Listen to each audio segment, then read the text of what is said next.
ஓசூரில் ஸ்ரீ கல்யாண காமாட்சி அம்மன் திருக்கோவிலில் 14வது ஆண்டு மகா சிவராத்திரி நட்டாஞ்சலி விழா கோலாகலமாக நிறைவு.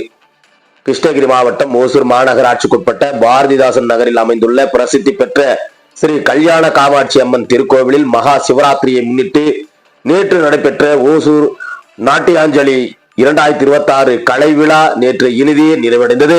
இந்த பிரம்மாண்ட கலை விழா தொடர்ந்து 14வது ஆண்டாக மிகவும் சிறப்பாக கொண்டாடப்பட்டது. இம்மாதம் 6ஆம் தேதி அன்று கோலாகலமாக தொடங்கிய இந்த நாட்டியாஞ்சலி விழா 10 நாட்களாக தொடர்ந்து நடைபெற்றது. நேற்று நிறைவுற்றது. தமிழ்நாடு மட்டுமின்றி கர்நாடகா, ஆந்திரா, கேரளா, ஒடிசா உள்ளிட்ட இந்தியாவின் 8 மாநிலங்களில் இருந்து கலைஞர்கள் வருகை தந்திருந்தார்கள். மொத்தம் 47 குழுக்களை சேர்ந்த சுமார் 300க்கும் மேற்பட்ட பரதநாட்டிய கலைஞர்கள் தங்களது அபார திறமையை வெளிப்படுத்தி சிவபெருமானுக்கு நாட்டிய அஞ்சலி செலுத்தினார். தினமும் மாலை 6 மணி முதல் இரவு 9 மணி வரை திருக்கோவில் வளாகத்தில் அமைக்கப்பட்டிருந்த பிரத்யோக நாட்டிய மேடையில் கலை நிகழ்ச்சிகள் அரங்கேற்றின.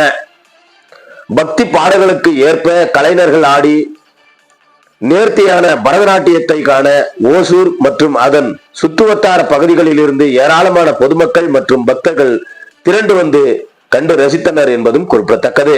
ஓசூரிலிருந்து செய்தியாளர் செல்வமுடன் ராமச்சந்திரன்.